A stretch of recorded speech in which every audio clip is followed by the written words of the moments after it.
Bom dia para vocês que acompanham a Notícia Pro Trabalho. E hoje é quarta-feira, é o dia de falar do quê? De dinheiro extra. E quem não quer dinheiro extra? Bem, hoje nós vamos conversar com o empreendedor, jovem empreendedor Paulo Maitá, que tem uma aceleradora de negócios. E eu perguntei para ele se ele pode trazer para a gente 3 pontos fundamentais para acelerar uma empresa. Se você é gestor público, privado, braço direito ou esquerdo e está nos acompanhando, não pode perder esse programa. Deixa eu dar primeiro um bom dia para ele, vamos ver se ele já assistiu algum programa, se ele já sabe fazer lição de casa. Bom dia, Paulo, tudo bem? Bom dia, tudo bom, Regina? Tudo jóia. Obrigada por aceitar o convite de estar aqui com a gente na redação. Já amanheceu conosco e eu nem dei Pois café é. pra ele ainda, hein, gente? Fui malvada. Na água aqui ainda.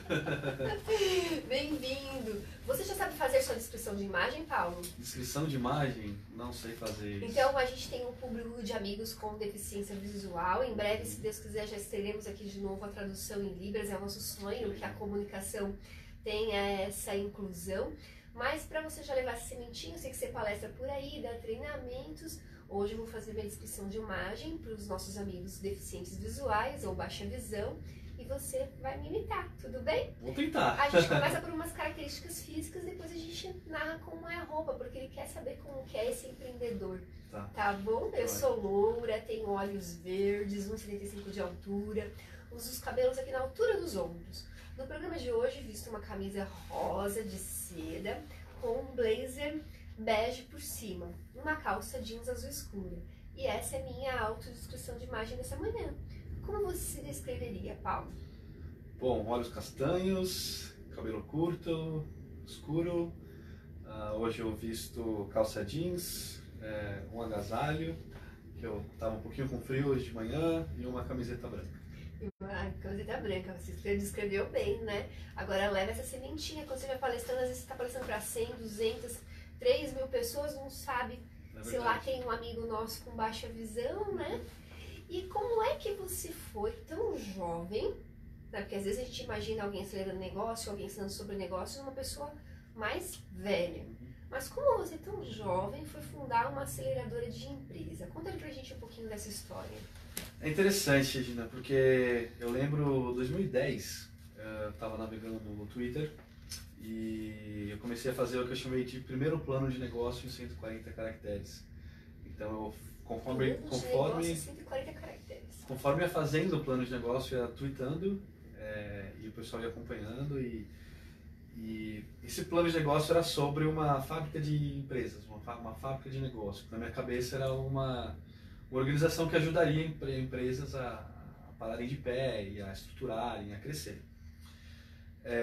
Comecei minha carreira na empresa júnior com startups, com novos negócios. Então trabalhava na incubadora de base tecnológica de uma universidade. Quanto você tinha aí? Tinha 17, 18. Então já comecei cedo no mundo do empreendedorismo. Uma das empresas que acabaram dando certo me contratou depois para ser como se fosse uma espécie de CFO ali. Então era todo mundo de tecnologia e eu o único estudando economia, lado mais negócio, finanças. Então era responsável por desde gerenciar fluxo de caixa até captar recurso financeiro de CNPq e FINEP. Então também escrevi várias propostas, a gente captou bastante recurso na época. Comecei a me interessar bastante por isso. Depois eu fui trabalhar com qualidade, trabalhei numa empresa líder nacional, no segmento de bicicletas. Depois fui numa multinacional, 5 anos, que é a maior empresa do mundo de biotecnologia. E boa parte desse tempo foi desbravando novos negócios. Então, mesmo muito novo, eu já comecei a trilhar aí o empreendedorismo ou intraempreendedorismo. Tentei outros negócios, não deram certo. Quantos negócios você tentou e não deu certo? Mais de 20 pelo menos. Tem noção? Mais de 20. Várias ideias. Geralmente, alguns só eu tinha a ideia principal, outros uma pessoa mais técnica, precisava de alguém de negócios, eu me juntava e tentava fazer alguma coisa junto. Mas é muito difícil empreender hoje, né? No Brasil, na situação que está. Piores países do mundo para empreender. Acho que a gente vai falar disso um pouquinho depois. E então eu sou cristão e o pessoal da minha igreja começou a pedir ajuda também. eles viram que eu estava engajado com isso e que eu ajudava outras pessoas, então vinha quero montar um negócio que tenha um propósito X e produto e serviço, você me ajuda? Eu falei, ajudo. Isso em paralelo com o emprego, né, com o trabalho. E aí tinha uns 3, 4, 5 negócios, daí eu falei, poxa, acho que eu estou me dando bem fazendo isso, comecei a entender um pouco mais do meu propósito de vida também, como que eu poderia servir as pessoas, e comecei a resgatar esse meu tino, talvez, de me relacionar com pessoas da inovação e do mundo de startups também. Comecei a viajar o mundo para entender como funcionavam aceleradoras, que é uma coisa que até 10 anos atrás não existia. Existiam mais incubadoras ligadas a universidades, né? Eu fui entendendo como que funcionava. Poxa, acho que eu tenho jeito para isso, né? E aí começou essa história da Bluefields. A gente nasceu com uma perspectiva de não ser mais uma aceleradora. Hoje o Brasil tem em torno de umas 40 aceleradoras focadas em startups. Ainda é muito pouco, né, para o Brasil? Ainda é muito pouco para o Brasil. O volume de novos negócios, startups, né, principalmente de tecnologia, de impacto social, ainda é um número pequeno para o potencial que o Brasil tem como nação, de PIB, número de pessoas. Mas a gente nasceu com esse intuito de não ser mais uma aceleradora, mas ser uma aceleradora diferente.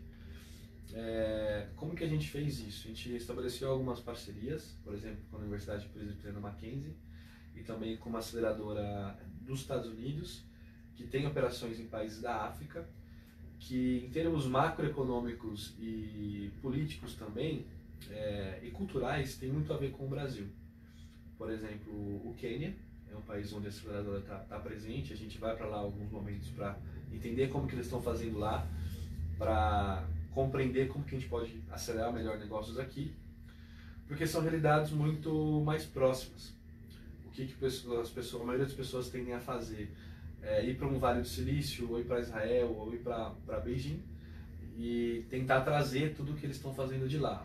Mas tem muitas diferenças culturais, socioeconômicas, educacionais, até macroeconômicas, né, de investimento e tudo mais, que distanciam muito do Brasil, da realidade brasileira. Então esses outros países eu creio que são mais próximos da gente, então a gente vai buscar inspiração lá.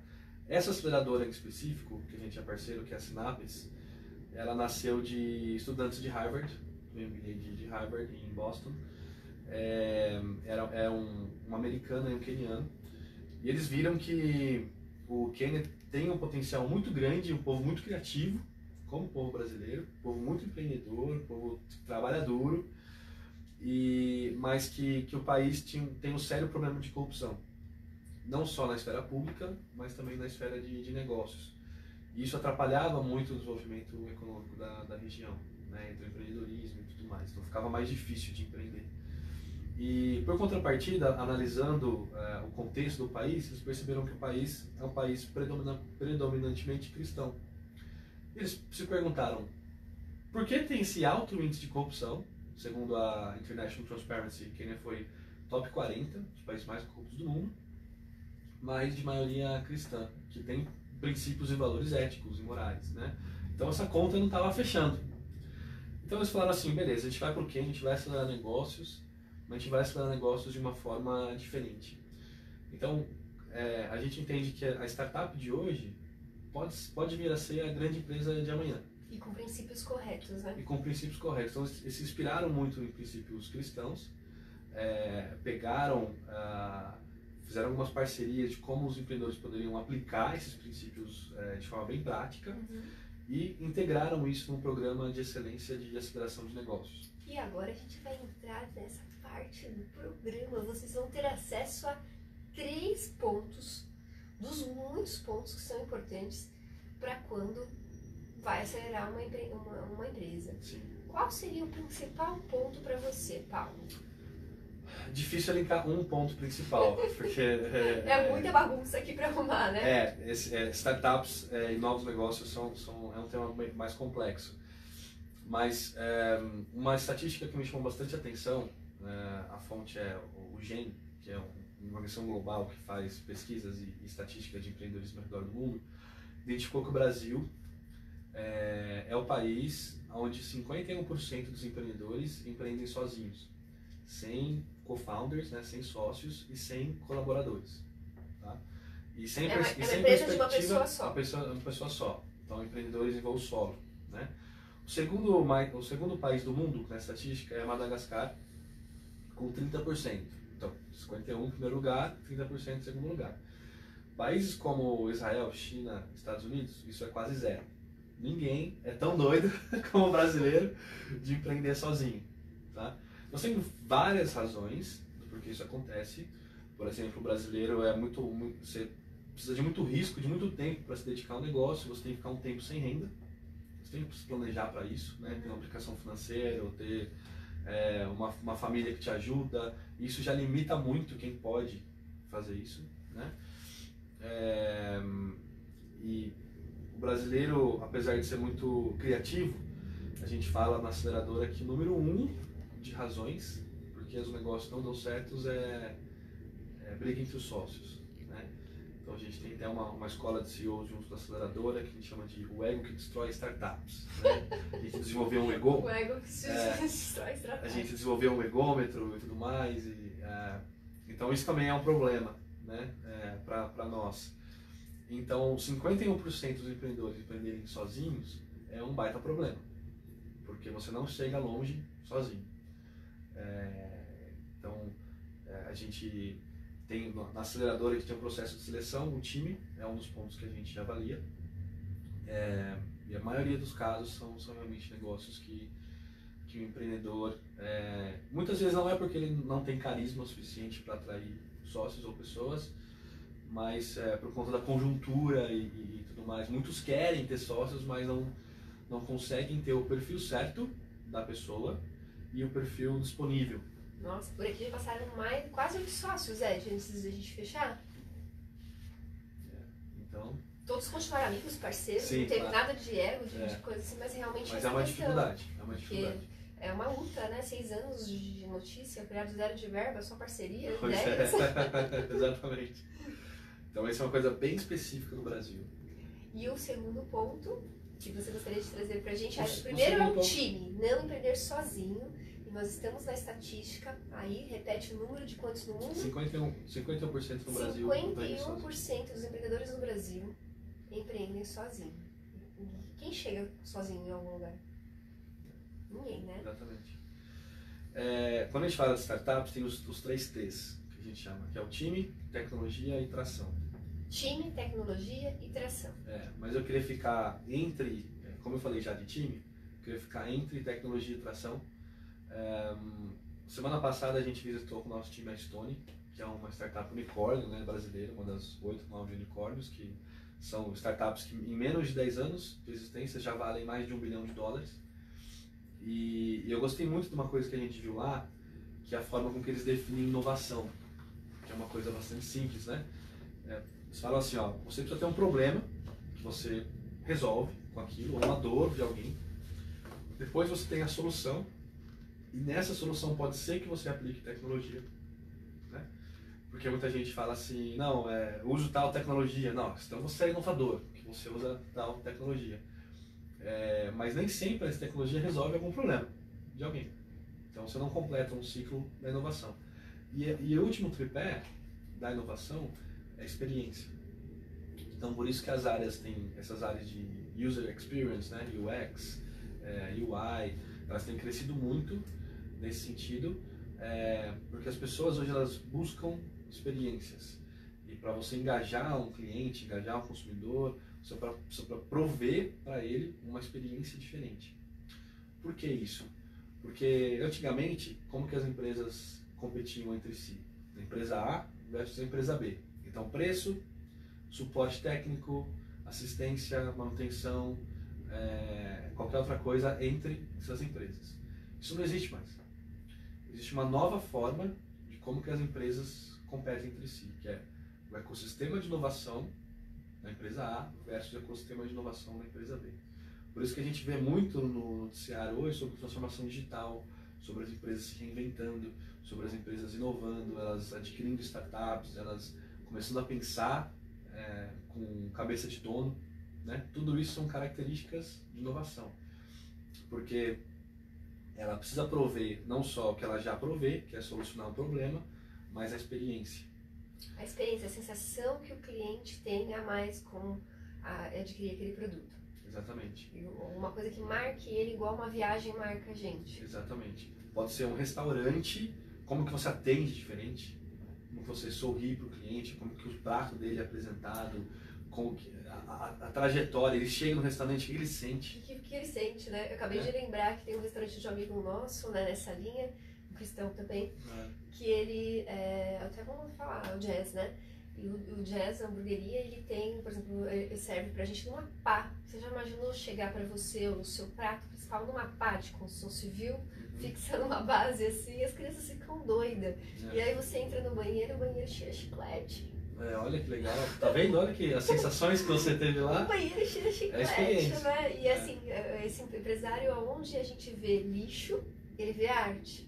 Nem ele sabia que ele era um artista, né? Mas eu tô no pé dele, que eu acho que ele deve fazer até um livro com as obras de arte dele lá, as fotografias e contar o que tá por trás de cada coisa que ele colocou lá. Mas vou dar pra vocês um lustre feito com um colchão, desses colchão de mola, que você queimou o colchão, ficou só com a mola, ele colocou umas luzinhas e colocou lá. Mas é cada coisa que você fica assim, ó, você não sabe pra onde as crianças, se deixar, toda vez que a gente sai da igreja, as crianças querem ir pra lá. E aí envolve uma coisa que o brasileiro é muito bom, criatividade. Criatividade. O brasileiro é um dos povos mais criativos do mundo, né? Então a gente pode sobressair muito no aspecto de inovação e superar esses obstáculos que a gente tem, os outros obstáculos que a gente tem.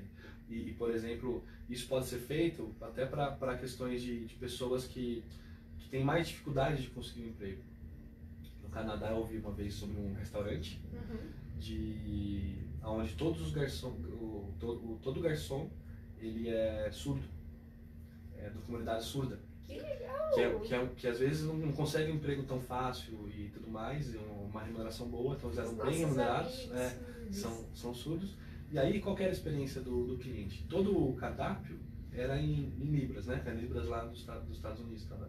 Então o cliente tinha que aprender como pedir para fazer o pedido para o garçom. Nossa, será que os meus amigos surdos estão ouvindo essa entrevista? Então quer dizer, uma coisa muito legal. Tá acabando de traduzir. Você inclui a pessoa no mercado de trabalho, inclui o ouvinte para ele aprender. Ele é colocado no que a gente chama de uma situação inversa. E isso é muito bacana, porque Libras é um idioma e ele também muda de país para país, cada país tem os seus símbolos. E é bem bacana mesmo essa experiência. Então você fala, um restaurante pode ser um inovador? Pode. Uma empresa de maquininha, que é a Stone, que é um unicórnio, pode ser inovador? Pode. Então, o que eu geralmente falo pro pessoal que começa com a gente lá na aceleração é que você não precisa de uma super, hiper tecnologia, né, high-tech para ser inovador. Você precisa de estratégia. Precisa de mente. Qual foi o seu principal desafio em termos de aceleração? É a nossa economia, a nossa cultura. Qual que é o seu principal desafio, você acha, em termos de aceleração, quando você tem que trabalhar nós, empreendedores brasileiros? Tá, são muitos desafios, mas se eu fosse escolher eu escolheria a educação do empreendedor brasileiro. Não se ele é mal educado ou bem educado, mas o conhecimento técnico, né? Porque a gente vê muitas pessoas que entendem do que elas estão falando, mas elas não conseguem ter disciplina suficiente para seguir um método. Ser um especialista. Um especialista, seguir um método, mesmo a gente comprovando assim, você seguir esse método, você já vai chegar mais rápido onde você precisa. Isso tem a ver com a academia lá desde a pré-escola até a universidade. Isso. A gente dá forma, eu brinco que a gente dá forma em direito, em pedagogia para inglês ver. Forma milhões de estudantes de direito por ano e, na realidade, na prática, você vai pôr uma prova, o cara não sabe fazer começo, meio e fim. Isso. Essa é uma tese que eu defendo até para o desenvolvimento do país, que são as universidades se tornando incubadora de negócio. Porque é o que geralmente acontece, tem universidades, tem do cantinho lá uma incubadora, né? Mas como o jovem ele quer cada vez mais empreender, o empreendedorismo virou também um ato de empregabilidade, né? Não é só você ser empregável numa grande empresa, por exemplo. Então, acho que as universidades precisam também se transformar de uma forma bastante profunda para que incentivem e deem acesso a esses jovens empreendedores também. Marta, nessas suas viagens que você fez pelo mundo, esse processo começa antes da universidade? É uma pergunta bem complexa, porque tem muito daquilo, né? Se o empreendedor nasce empreendedor ou se ele desenvolve ao longo do tempo. Acho que o empreendedor é uma pessoa bastante curiosa.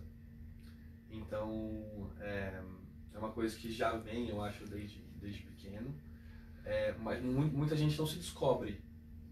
A pessoa não descobre que tem talvez essa vocação, esse dom. Porque nas universidades formam para você ser operário, não para você ser...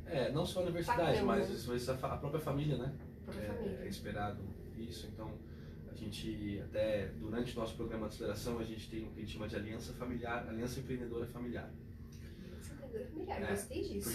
Porque é um desafio, né? Eu vou empreender, minha mulher está trabalhando, ela vai ter que sustentar a casa, porque eu vou ficar vários meses, talvez anos, sem receita.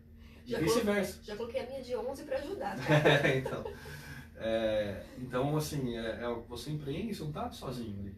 Você tem o risco de toda a família. De toda a família. Né? E as coisas precisam estar bem claras, com princípios, com coisinhas legais. E para fechar a nossa entrevista, já com convite para voltar, vocês podem mandar perguntas aí, vocês querem ter o Maitá de volta, o que vocês têm de curiosidade para saber. Para fechar, qual a mensagem que você manda para quem está nos escutando e já começou o processo errado? Dá tempo de consertar? Dá tempo de consertar. A gente fala que a gente pensa lean no mundo dos startups, né? Então, o que o pessoal fala lá fora que é o fail fast, né? Você falhar rápido. O americano, por exemplo, ele quer planejar tudo. Então ele faz um plano de negócio, ele planeja tudo certinho, depois ele vai executar. O brasileiro não tem isso.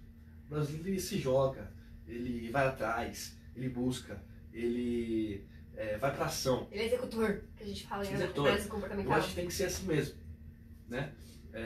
Eu vejo muito mundo de startups, novos negócios, mais como um laboratório de ciência, né? Onde você vai testando, né?